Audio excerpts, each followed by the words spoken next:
Mi yerno nunca preguntó cómo estaba yo. En 3 años, acompañando el sueño de mi hija, solo quería saber de dinero. Pero ese día de noviembre, cuando descubrí la verdad sobre la clínica, entendí que esa factura que me pidió era solo el comienzo de un plan mucho más grande, y yo, con mis 66 años, era solo la pieza que faltaba en el tablero. Pero antes de continuar, verifica si ya estás suscrito al canal y escribe en los comentarios, ¿de dónde estás viendo este vídeo? Nos encanta saber hasta dónde llegan nuestras historias. Recibí esa llamada un viernes por la tarde, finales de noviembre. El tipo de día en que esperas que alguien te llame solo para escuchar tu voz, para saber cómo estás, cómo fue tu día. Pero las expectativas son un lujo que mujeres como yo aprendimos a abandonar hace mucho tiempo. ¿Recibiste la factura que te envié? Fue todo lo que mi yerno, Rodrigo, dijo. Ningún preámbulo, ninguna cortesía, ningún ¿cómo estás, Amelia? Ni siquiera un espero que estés bien. Solo esa pregunta directa, como si fuera un asunto de negocios entre extraños. Respondí que sí, todavía confundida por ese tono tan directo, tan carente de calidez humana. Él simplemente continuó, explicando plazos, proveedores, fechas de lunes. Siempre plazos, siempre urgencia, siempre dinero. Mi vida entera se convirtió en una sucesión de plazos después de que Francisco murió hace 5 años. Puse el teléfono en mi pecho cuando colgó, antes de que pudiera hacer la pregunta que realmente importaba. Aquella que había ensayado mentalmente toda la noche anterior. La pregunta que llevaba semanas queriendo formular. Me quedé allí en mi cocina, en ese silencio que solo las casas vacías saben hacer, mirando el jardín que cuidé religiosamente durante 40 años. El arce de la esquina estaba completamente rojo. Uno de esos rojos que parecen incendios, como si el árbol mismo estuviera ardiendo en pasión y belleza. Era el mismo arce que Francisco plantó el año en que nos casamos, hace casi 45 años. Francisco habría parado todo para admirar ese arce. Él era así, mi marido. Notaba belleza donde la mayoría de las personas solo ve un árbol, solo ve un objeto sin importancia. Lo hacía siempre, incluso en las cosas más simples de la vida cotidiana. Podía estar limpiando la cocina y se detendría para contemplar la forma en que la luz del atardecer tocaba una pared, o cómo las sombras de las hojas se movían sobre el piso. Hacía 5 años que había partido, dejando la casa extrañamente grande de más para una persona sola, con recuerdos en cada rincón. Y aún así, cuando veía cosas así, especialmente ese arce, mi cuerpo se movía automáticamente en su dirección como si él estuviera allí, esperando que lo llamara, que le dijera, «Mira, Francisco, qué hermoso». «Qué ridículo», pensé mientras permanecía con el teléfono contra mi pecho. «Qué triste es vivir con fantasmas de las personas que amaste». Mi hija Rosario había pasado la tarde entera preparando todo para esa conversación con Rodrigo. Ella sabía que él llamaría el viernes, sabía el horario exacto en que lo haría. Sabía que yo debería estar lista para hablar sobre la factura que había estado circulando entre nosotras durante días. La clínica de belleza de ella era el proyecto más ambicioso que cualquier miembro de nuestra familia había tocado en generaciones. Casi 3 años planeando cada detalle, juntando recursos de aquí y de allá, durmiendo noches sobre hojas de cálculo y planos arquitectónicos. Yo había visto su dedicación de cerca, visitando el lugar de la obra cuando ella lo permitía, ayudando a elegir colores para las paredes, consultando sobre detalles que ella pensaba que yo podría ayudar, aunque realmente creo que ella solo quería que fuera parte de algo importante en su vida. Pero en las últimas semanas había dejado de recibir actualizaciones entusiastas. Las visitas se hicieron menos frecuentes. Las llamadas duraban menos, cada conversación más breve que la anterior. Y ahora, esa factura que Rodrigo mencionó con ese tono tan frío, tan impaciente, tan desprovisto de emoción. Abrí la factura que él había enviado por correo electrónico horas antes. La había visto antes, pero no le había prestado atención real. Ahora, mientras sostenía mi teléfono, miré los números con más cuidado. Me pareció extraño, muy extraño. Los valores no coincidían con lo que Rosario me había mostrado hace semanas, en una tarde de domingo cuando aún parecía optimista sobre todo. Los números eran mayores, mucho mayores de lo que debería costar, incluso considerando inflación y cambios de planes. Ligué a ella, pero fue directo al buzón de voz. Intenté de nuevo después de algunos minutos. Mismo resultado. Dije un breve mensaje. Hija, es mamá. Solo quería hablar contigo sobre la factura de Rodrigo. Llámame cuando puedas. Dejé el teléfono en la mesa. Espié. Volví a mirar mi teléfono cada pocos minutos, como si ella fuera a responder milagrosamente. Nada. De esa manera que todos conocemos, pidiendo perdón al teléfono por estar llamando, como si fuera inconveniente existir, como si tuviera que disculparme por seguir viva y preocuparme por mi hija. Cené sola esa noche, aquella comida rápida que las mujeres viudas conocen bien de memoria. Un caldo de verduras del día anterior, un trozo de pan integral, un poco de queso Oaxaca que había comprado en el mercado. Nada que exigiera emoción o celebración. Nada que hiciera diferencia real si comía o no. Nada que alimentara mi alma hambriente. Después de limpiar los platos, lentamente, sin prisa porque no hay prisa cuando tienes todo el tiempo del mundo y nadie que lo espere, hice lo que he hecho todas las noches durante 5 años. Me senté en la sala, miré la silla de Francisco donde él se sentaba a leer periódicos y novelas de misterio y hablé con él mentalmente sobre todo eso. Algo no está bien, Francisco, susurré al vacío, a ese fantasma que había aprendido a conversar como si fuera real. Esos números en la factura no cuadran, no sé por qué, pero mi instinto de madre está gritando que algo no está bien. ¿Acaso me estoy volviendo loca? ¿Acaso Rodrigo es un hombre de negocios que no conozco realmente? Y por primera vez en mucho tiempo, en lugar de sentirme confortada por hablar con su fantasma, sentí un escalofrío que recorrió mi espina dorsal. Ese escalofrío primario que te avisa, que grita en silencio que estás a punto de descubrir algo que va a cambiarlo absolutamente todo. El sábado por la mañana, desperté con ese sentimiento incómodo todavía dentro de mí, como un visitante no deseado que se había instalado en mis entrañas durante la noche. No pude dormir bien. Las pesadillas vinieron intermitentemente. Sueños confusos donde perdía cosas, donde alguien me perseguía a través de pasillos sin fin, donde buscaba a Francisco en una multitud, pero nunca lo encontraba. Desperté varias veces, mi corazón acelerado, antes de finalmente rendirme a la vigilia alrededor de las 5 de la mañana. Me levanté temprano, aún en la oscuridad, y camillé lentamente hacia la cocina. Mis articulaciones protestaron, mi rodilla derecha especialmente, que había comenzado a dolerme hace algunos años. Hice café con la rutina de alguien que ha hecho esto miles de veces, los movimientos automáticos de las manos mientras mi mente giraba en círculos. Vertí el café en una taza de cerámica que Rosario me había regalado años atrás, con flores pintadas a mano. Luego, con las primeras luces del amanecer filtrándose a través de las cortinas, llamé a Rosario nuevamente. Esta vez ella contestó. Su voz sonaba diferente, completamente diferente. Estaba ahogada, como la de alguien que había llorado en secreto, que había estado llorando toda la noche sin dejar que nadie lo supiera. Yo conocía ese sonido porque había hecho exactamente eso después de que Francisco murió. Lloraba silenciosamente en la almohada para que nadie escuchara, para que nadie tuviera que ver mi dolor. «Mamá», dijo ella, en un susurro que literalmente partió mi corazón en pedazos. Su voz temblaba y frágil, como el cristal a punto de romperse. Esa palabra, solo esa palabra, mamá, ya me contó una historia entera de problemas grandes, mayores que ambas. Fue toda una confesión en una sola palabra. «¿Qué pasó, hija?», pregunté, aunque sabía en mi corazón que no quería escuchar la respuesta. Ella dijo que necesitaba hablar en persona, que no era asunto de teléfono, que había demasiado que explicar, demasiadas cosas que ella necesitaba procesar en voz alta.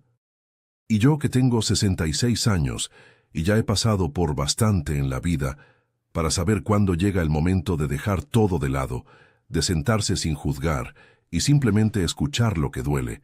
Simplemente tomé mis llaves con manos que había comenzado a temblar y manejé hacia su casa. No hice preguntas en el camino, aunque mi mente estaba llena de ellas. No ofrecí explicaciones teóricas sobre lo que podría estar sucediendo.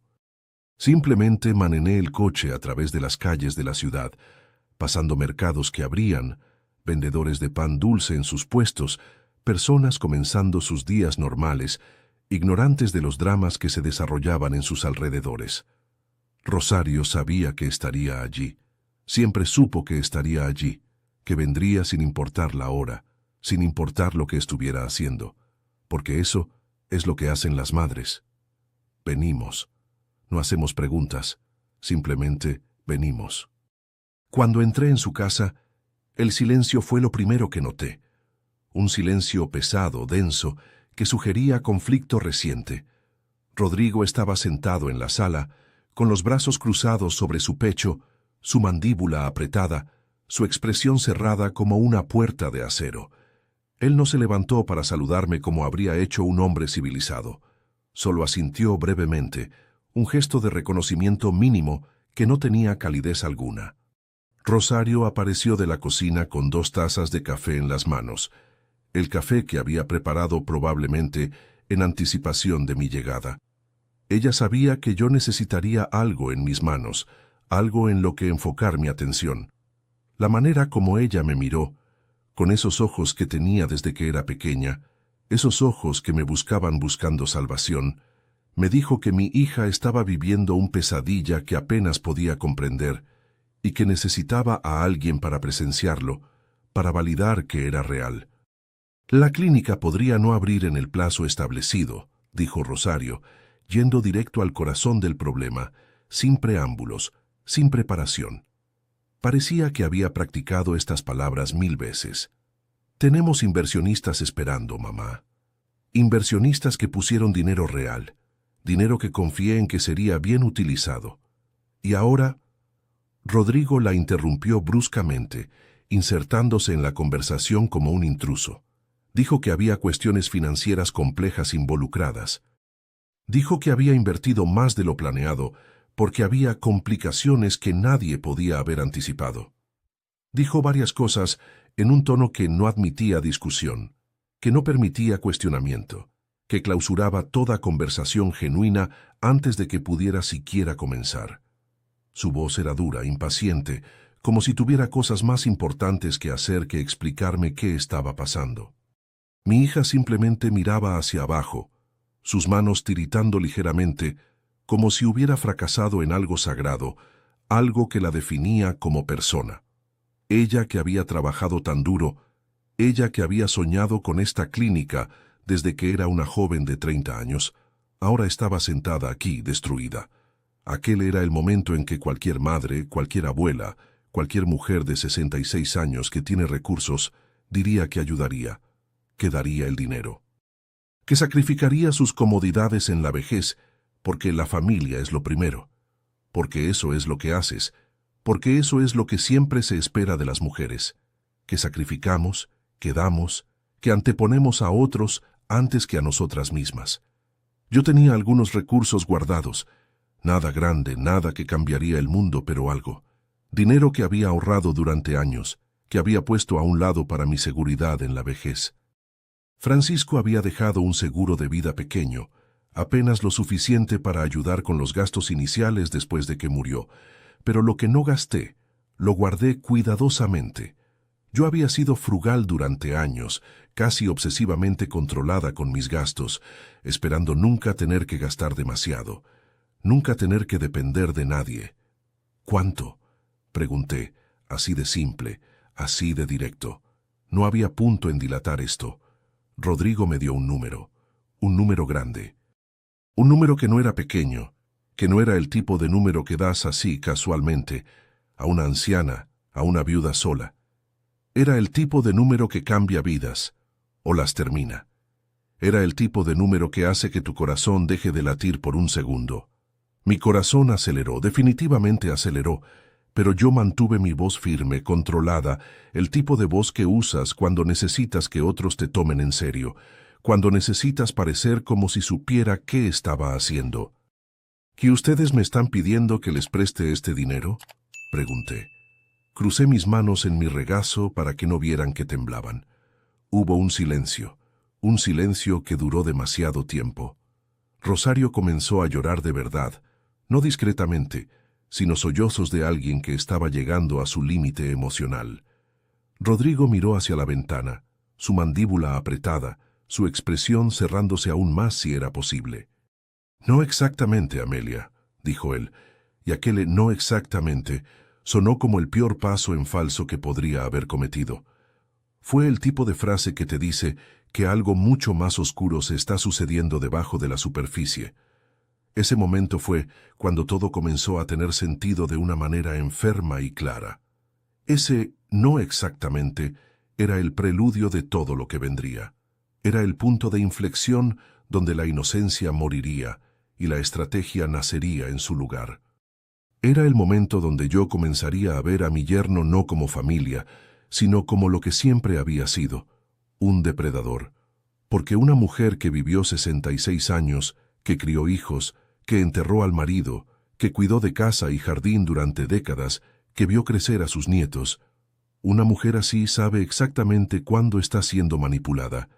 Puede sentirlo en el aire como se siente la lluvia antes de que comience a caer. Y sabe también, aunque quizás se toma un tiempo para admitirlo, que a veces es necesario fingir que no lo sabe. Que a veces tienes que jugar el juego, tienes que hacer que la otra persona piense que tiene control, para poder realmente protegerte a ti misma y a los que amas. A veces el silencio y la aparente sumisión son las mejores armas de una mujer sabia. Los días que siguieron fueron una mezcla confusa de reuniones, documentos y explicaciones que no explicaban nada en absoluto. Rodrigo comenzó a aparecer en mi casa con mayor frecuencia, siempre con una excusa convenientemente inventada, siempre con un nuevo problema que necesitaba mi atención inmediata. La clínica necesitaba dinero para los proveedores, necesitaba dinero para los permisos del gobierno, necesitaba dinero porque había sorpresas en las obras, complicaciones estructurales que nadie había anticipado. Había complicaciones con los contratos de los trabajadores. Había imprevistos con los materiales de importación. Había sorpresas en las inspecciones de seguridad. Había siempre algo, siempre una razón, siempre una urgencia que requería que yo abriera mi cartera y sacara más dinero. Era como tratar de llenar un pozo sin fondo. No importaba cuánto diera, siempre había más agujeros, más necesidades, más justificaciones. Comencé a consultar con amigas discretamente, en conversaciones que tenían la cualidad de confesión. Una viuda que frecuenta mi iglesia, una mujer llamada Consuelo, alguien que había perdido a su marido hace 15 años, me invitó a café en una pequeña cafetería que frecuentábamos ocasionalmente. Ella es viuda también, desde hace más tiempo que yo, y tiene una sabiduría que solo viene de dejar relaciones tóxicas atrás, de reinventarse a sí misma después de la devastación. Mostré discretamente una copia de algunos de los documentos que Rodrigo me había pedido que firmara, documentos que no entendía completamente, pero que algo en mi instinto me decía que estaban mal. Consuelo los leyó lentamente, sus ojos moviéndose sobre cada línea. Sus ojos se cerraron de una manera que yo conocía bien. Era la expresión de alguien que había visto esto antes, que había sido víctima de esto antes. «Amelia», dijo ella sosteniendo mi mano sobre la mesa con una fuerza sorprendente. «Querida Amelia, tu yerno te está robando. Eso no es préstamo, no es inversión, es fraude, es robo con la envoltura de familia encima».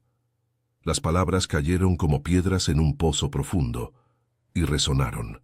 Por horas después de que dejé esa cafetería, durante días, esas palabras continuaron resonando en mi cabeza como campanas de alarma que no podía silenciar. No, comencé a negar automáticamente, aunque una parte de mí sabía que ella tenía razón. Rosario, nunca aceptaría participar en algo así. Mi hija es una buena persona. Ella no sabría cómo estar en una situación así. Rosario está en una posición difícil, explicó Consuelo con paciencia. la paciencia de quien había estado donde yo estaba. Ella necesita a su marido, o cree que lo necesita. El amor hace que las mujeres sean ciegas. Pero mi querida Amelia, tú necesitas protegerte a ti misma. Tú eres la que tiene la casa, tú eres la que tiene los ahorros reales, tú eres la que siempre es lo primero cuando alguien necesita algo, y ahora estás dando y dando, sin fin. Esa noche, después de regresar a casa, no pude dormir nuevamente. Ni siquiera lo intenté. Fui a la cocina, tomé una pluma y papel, y comencé a escribir. Documenté cada ligada de Rodrigo que podía recordar, cada documento que me había pedido que firmara, cada cantidad que había sacado de mi cuenta. Hice una lista larga, dolorosa y damadora. Mientras escribía, la verdad emergió de las páginas como una imagen en una película de revelado fotográfico. Vi el patrón claramente por primera vez. Cantidades pequeñas al inicio. 1,000 pesos aquí, 2,000 pesos allá. Después números más grandes. Después exigencias de que yo invirtiera dinero directamente en cuentas que él controlaba completamente, cuentas de las cuales yo no podía ver estados de cuenta. Mi corazón, ese corazón que siempre quiso lo mejor para mi familia, que siempre confió, que siempre dio el beneficio de la duda. Creía que era mi hija la que necesitaba ayuda genuina. Pero mi cerebro, ese cerebro que ha estado vivo durante 66 años, que ha visto suficiente en la vida para reconocer patrones, finalmente logró susurrar la verdad que yo no quería escuchar. Es Rodrigo. Es solo Rodrigo. Y él ha estado jugando conmigo desde el inicio. La rabia vino después, una rabia que había guardado, que había aprendido a engullir como todas las mujeres de mi generación aprendimos a hacerlo. Rabia que masticaba silenciosamente en las noches. Rabia que digerí en soledad. Tomé el teléfono a las 2 de la mañana y llamé a Rosario. Ella contestó rápidamente, como si estuviera despierta también, esperando una crisis. El tono de mi voz debió haberle indicado que algo había cambiado fundamentalmente. «Filia, vamos a hablar sobre la clínica», dije yo, y mi voz era diferente ahora. No era la voz de la abuela paciente. Solamente nosotras, sin Rodrigo, sin testigos, mañana, en el café cerca de casa. «Necesito que salgas de esa casa si es necesario. Necesito que nos veamos solos». Hubo una pausa larga. Una pausa que duró tanto tiempo que pensé que la conexión se había cortado. Aquella que contenía miedo, esperanza y vergüenza todo al mismo tiempo. La vergüenza de una hija que necesitaba que su madre la rescatara. «Está bien, mamá», respondió ella finalmente, su voz pequeña pero asintiendo. «Está bien, estaré allí». Cuando colgué, había una determinación dentro de mí que no sentía desde que Francisco estaba enfermo. Desde esos días en el hospital donde yo velaba por él, decidida a no dejar ir a ese hombre que amaba. Era esa misma determinación, pero esta vez dirigida hacia la protección, hacia la lucha. Rosario llegó al café con las ojeras de quien no había dormido en días, quien había estado lidiando con una situación imposible mientras mantenía una sonrisa falsa durante el trabajo. Se sentó frente a mí en la mesa pequeña, bajo la sombra de una sombrilla, y no pudo mirarme a los ojos inicialmente. Yo tomé sus manos sobre la mesa, manos que había ayudado a criar, manos que alguna vez fueron lo suficientemente pequeñas como para caber completamente dentro de las mías, y simplemente esperé a que hablara.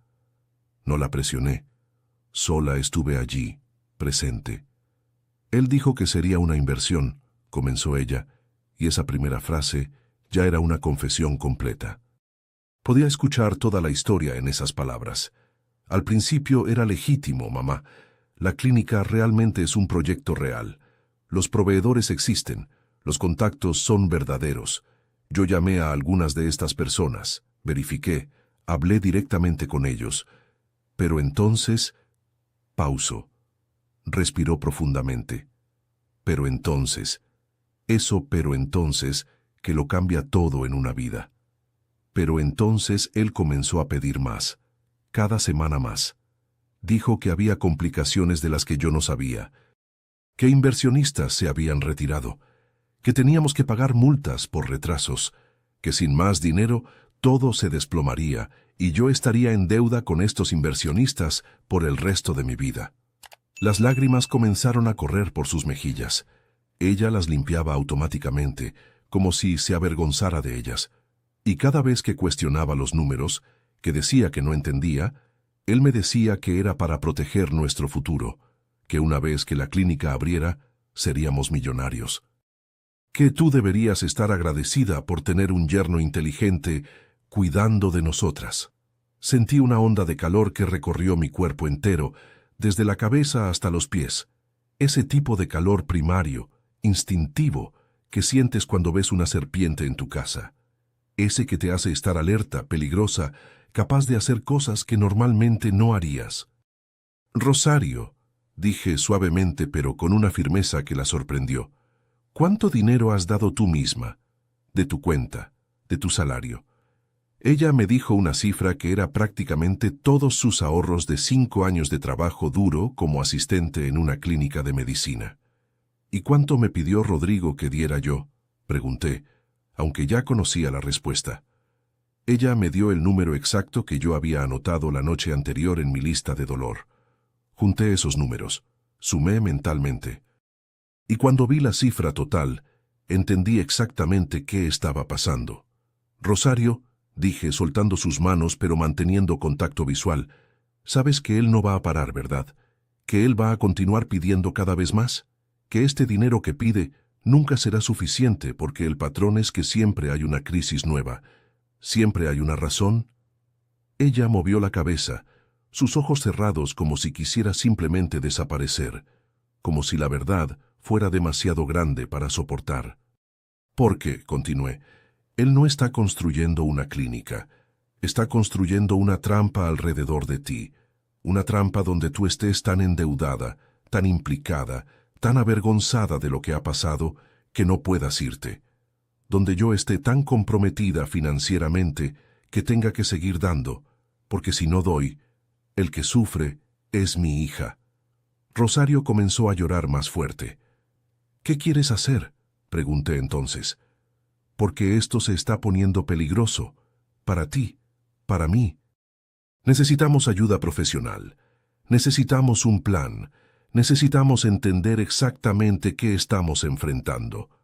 Rosario levantó los ojos hacia los míos. Había algo diferente en ella ahora, un tipo de claridad que solo llega cuando tocas fondo, cuando finalmente admites lo que siempre supiste pero no querías ver. Respiró profundo, temblorosa, y dijo, necesito dejarlo, mamá. No puedo vivir así, pero estoy aterrada. ¿Y si me demanda? ¿Y si me quita todo? ¿Y si...? Entonces nos enfrentamos a eso juntas, dije extendiendo mi brazo sobre la mesa. Ella lo sostuvo como si fuera lo último entre ella y la oscuridad absoluta. No estás sola, hija, nunca estuviste sola, y ahora que sé la verdad, nunca lo estarás. Los próximos días fueron exhaustos pero necesarios. Eran los días de organización, los días donde uno deja de ser víctima y comienza a ser estratega. Hablé con Consuelo nuevamente, y ella me conectó con un abogado que trabaja en casos de fraude financiero. Un hombre mayor, alguien que había visto suficientes casos como este para no sorprenderse, pero que todavía llevaba la bondad en sus ojos. Programamos una consulta discreta en su oficina, un lugar donde nadie que conocía a Rodrigo podría vernos. Antes de esa cita, documenté todo cuidadosamente. Cada correo electrónico que Rodrigo me había enviado. Cada estado de cuenta de banco donde podía ver las transferencias. Cada conversación que había anotado en mis notas de teléfono. Creé una carpeta física con copias impresas de todo. Rosario, con una valentía que siempre supe que tenía, pero que había perdido durante los años de matrimonio con Rodrigo, comenzó a reunir pruebas desde su lado. Ella guardaba secretamente copias de sus estados de cuenta, fotografiaba documentos, hacía notas de conversaciones. Era aterrador para ella. Ella tenía miedo de que Rodrigo descubriera lo que estaba haciendo, pero ella lo hizo de todas formas, porque finalmente ella estaba lista para protegerse. El abogado se llamaba licenciado Morales. Cuando nos sentamos en su oficina por primera vez, él examinó los documentos con la meticulosidad de alguien que ha hecho esto cientos de veces. Hizo preguntas que eran incómodas, que me exigieron admitir cosas que no quería admitir, que había sido ingenua, que había confiado demasiado fácilmente, que había anteponido la unidad familiar antes que mi propio bienestar. «Señora Amelia», dijo él, después de revisar todo, «lo que su yerno hizo es fraude financiero, calificado. No es un préstamo mal administrado, no es un mal negocio que simplemente no funcionó. Es fraude premeditado, y hay señales de que estaba planeando más». Señaló un gráfico que había creado, mostrando las fechas de solicitudes y las cantidades. El patrón era inequívoco. Comenzaba pequeño. El dinero solicitado aumentaba consistentemente mes tras mes. Cada vez que yo cedía, la próxima solicitud era mayor. Era una escalada sistemática, deliberada, calculada. Los patrones aquí, explicó, muestran una escalación deliberada. Esto no es accidental. Esto es un depredador que testa los límites de su víctima, aprendiendo hasta dónde puede llegar antes de que ella diga no.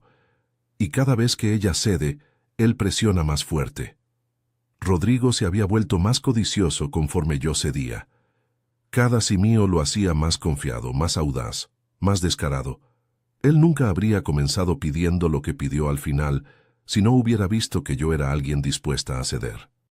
La próxima fase del plan, explicó el abogado, habría involucrado convencerme de poner mi casa como garantía para un préstamo que él fingiría necesitar para la clínica.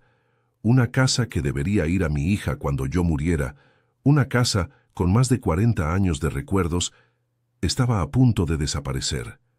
Sentí mi cuerpo entero enfriarse cuando completamente entendí.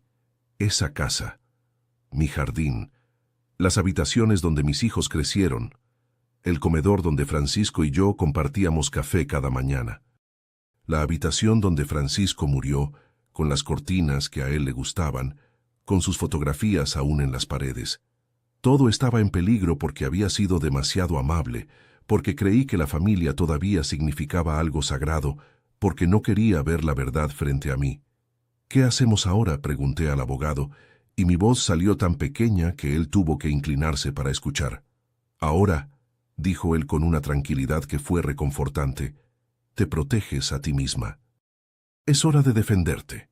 Los pasos que siguieron fueron tanto legales como profundamente personales. Con el abogado bloqueé transferencias, revisé todas mis cuentas y cambié las contraseñas. Le di autorización completa al abogado para trabajar con la policía si era necesario, para presentar una denuncia formal. Esto era importante. Había un riesgo de que Rodrigo continuara contactándome, continuara intimidándome, continuara diciéndome que estaba siendo irrazonable, que exageraba las cosas. Con Rosario comenzamos el proceso formal de separación. Era doloroso para ella. Ella había pasado más de una década con este hombre, había imaginado una vida entera juntos, había hecho compromisos que creía que eran permanentes. Pero ella había llegado a un punto crítico, donde el dolor de quedarse era infinitamente mayor que el dolor de partir. Era mejor comenzar de nuevo a los 30 y tantos que pasar las próximas décadas siendo drenada. Ella se movió de regreso con sus padres temporalmente. Sí, Rodrigo no sabía que sus propios suegros estaban en la ciudad.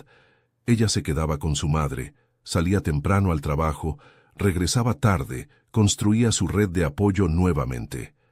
La noticia de que yo sabía que había documentado todo meticulosamente, que había consultado con un abogado profesional, llegó a Rodrigo a través de una carta oficial del abogado. Su reacción fue completamente desproporcionada, furiosa, devastadora. Llamó a mi casa gritando sobre traición. Dijo que yo había saboteado el sueño de toda su vida. Gritó sobre cómo Rosario era una inútil, una mujer débil que no podía mantener un matrimonio. Gritó hasta que su voz quedó ronca y quebrada. Colgué el teléfono. Bloqueé su número. Y en ese silencio, después de bloquearlo, sentí algo que no había sentido en semanas. Alivio, puro alivio, porque finalmente el velo había caído completamente. No había más dudas, más tal vez, más quién sabe. Solo había la verdad desnuda y cruda. Había sido robada sistemáticamente, pero había descubierto a tiempo de evitar la ruina completa. Una semana después, Rosario se mudó de regreso a mi casa, trayendo solo 2 maletas grandes y el vestido de novia que había guardado cuidadosamente en su closet. Ella lo sacó de la bolsa de plástico y me miró con esos ojos que heredó de su padre. «No volveré a casarme», dijo ella, en un tono que sugería que había hecho una promesa a sí misma. «Simplemente no lo haré. Prefiero estar sola el resto de mi vida que pasar por esto nuevamente, y si por alguna razón esto cambia, si me siento tentada nuevamente, voy a mirar este vestido y recordar por qué no». Ella dormía en el cuarto que tenía cuando era adolescente, aquella con las paredes aún rosa claro, de cuando ella tenía 15 años, y creía que el mundo era buen lugar. Aquella habitación que no había cambiado mucho en 2 décadas. Ella colocaba sus pocas posesiones en los cajones con movimientos lentos, como si estuviera en trance. Cociné para ella, las cosas que ella amaba de niña, chiles rellenos como los que su abuela solía hacer, sopa de tortilla, pan de muerto, aunque no fuera temporada. Postres simples. Los cocinaba con lentitud, permitiendo que mis manos recordaran cada movimiento, cada sabor. La cocina se llenaba de aromas familiares, aromas que decían, «Estás en casa, estás segura, alguien te cuida». Y por las noches, nos sentábamos en la cocina después de que la casa se apagaba, con té caliente en tazas de cerámica, y ella me contaba cosas que nunca había dicho en voz alta. Historias de matrimonio que solo ella conocía. Cómo Rodrigo la criticaba constantemente, sobre cómo cocinaba, cómo vestía, cómo hablaba con sus clientes, cómo la culpaba por sus problemas. Si él estaba de mal humor, era porque ella había hecho algo que lo molestó. Cómo había consumido ese hermoso sueño de la clínica de belleza, algo que era suyo, algo que ella había gestado, y lo convirtió en un arma para controlarla. «Yo debería haber visto», dijo ella una noche, sus manos alrededor de la taza de té, como si buscara calor, como si buscara comodidad. «No», interrumpí suavemente. «No, hija. Tú estabas amando al hombre que pensaste que era. No es tu culpa que haya sido diferente de lo que aparentaba ser. Las personas que son buenas en el engaño, son buenas en el engaño porque practican, porque invierten tiempo en hacerlo bien». Los procesos legales comenzaron lentamente. El licenciado Morales trabajó meticulosamente, pacientemente, construyendo un caso que sería irrefutable. Los bancos proporcionaron estados de cuenta completos. Las cuentas fueron revertidas donde fue posible. Los documentos fraudulentos fueron expuestos bajo escrutinio legal. La policía comenzó a investigar formalmente. Fue un proceso largo, tedioso, a menudo desmoralizante.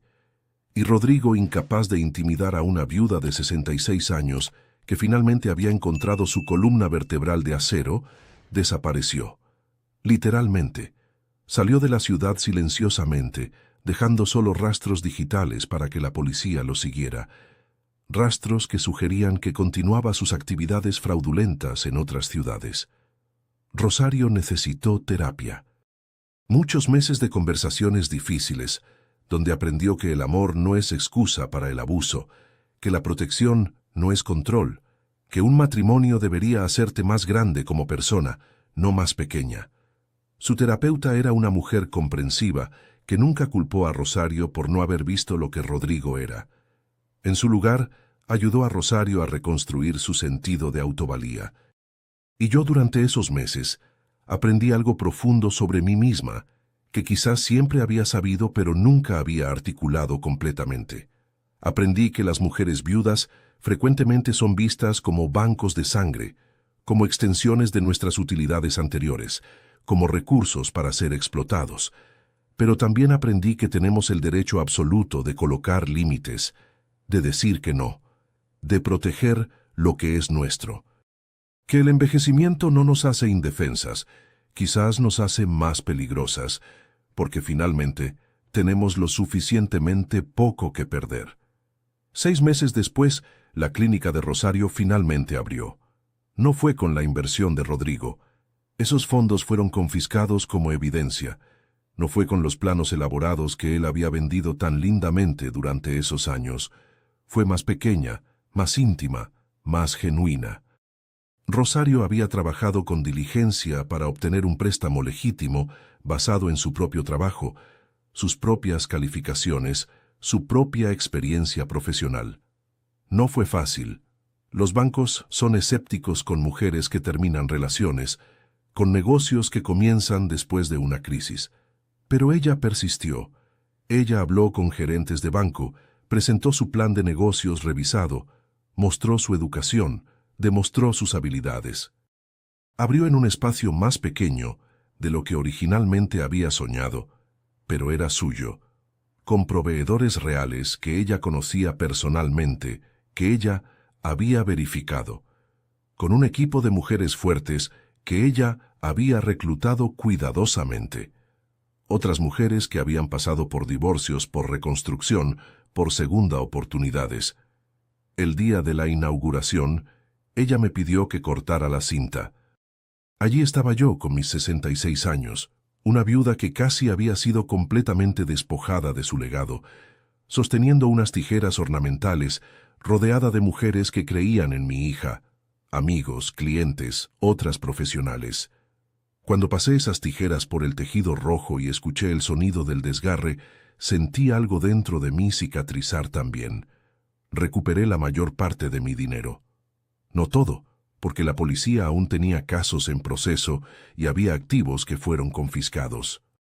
Pero la mayoría, lo suficiente para saber que había sido cautelosa en el momento correcto, que había actuado con el conocimiento de mi edad, que había protegido lo que importaba realmente. Pero la verdadera recuperación no fue sobre dinero. El dinero se puede rehacer, se puede volver a ganar. Fue sobre poder volver a dormir bien por la noche sin pesadillas sobre perder mi casa. Fue sobre dejar de mirar la silla vacía de Francisco y pedir disculpas por no haber protegido mejor a nuestra familia.